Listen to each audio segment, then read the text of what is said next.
एक छोटे से गांव में राघव नाम का एक साधारण किसान रहता था। उसकी दुनिया उसकी चार बेटियां सीमा, आर्या, लीला, काजल और एक छोटा बेटा अंश थे। पत्नी के गुजर जाने के बाद उसने अकेले ही अपने बच्चों का पालन पोषण किया था।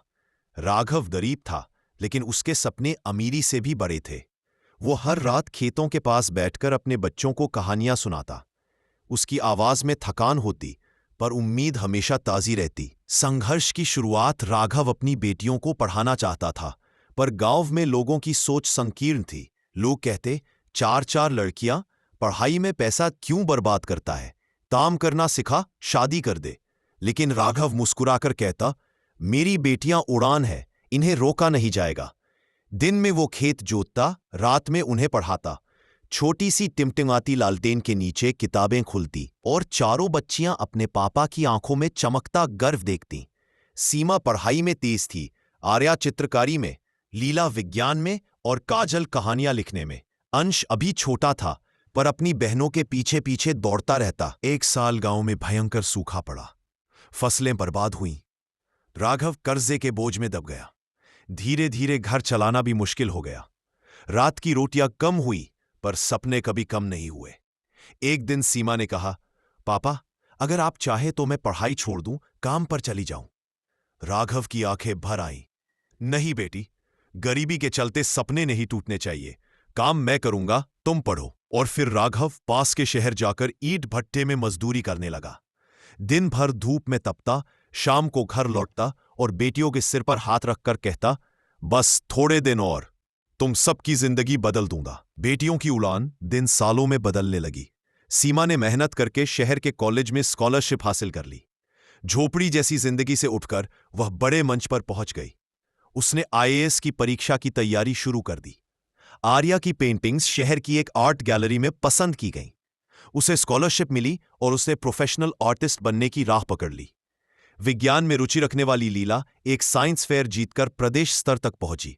उसने एक सोलर एनर्जी डिवाइस बनाया था। अगली चीज है कि जिसने सबको चौंका दिया, कहानियों में दुनिया रचने वाली काजल ने स्कूल मैगजीन में अपनी पहली कहानी छपवाई।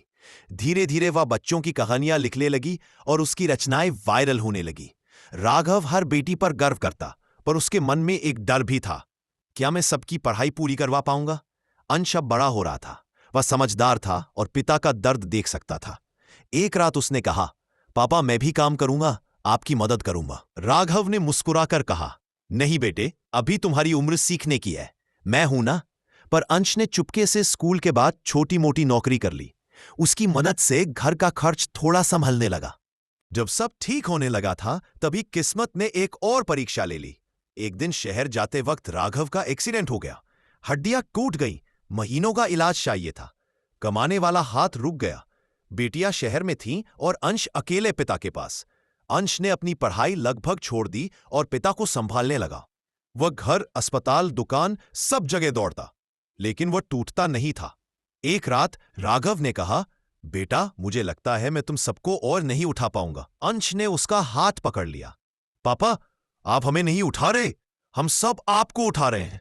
हर त्याग आज हमारी ताकत है। जब बेटियों को पिता की हालत का पता चला, वे सब दौड़ी चली आओ। सीमा ने इलाज का सारा खर्च उठाया। आर्या ने अपनी आर्ट बेचकर घर के पैसे जोड़ दी। लीला ने अपने वैज्ञानिक दोस्तों की मदद से सस्ते उपकरण बनवाए। काजल ने अपने सोशल मीडिया पर एक किसान पिता की कहानी लिखी जो वायरल हो गई। लोगों ने मदद करना शुरू किया। कुछ महीने बाद राघव फिर से चलने लगा। उसकी आंखों में चमक थी, मेरी बेटियां ही मेरी ढाल है। समय आगे बढ़ा। सीमा आईएएस बन गई। उसकी पोस्टिंग उसी जिले में हुई जहां उसका गांव था। पहले दिन ही उसने गांव में स्कूल और पानी की सुविधा पर काम शुरू किया। आर्या मशहूर पेंटर बन गई।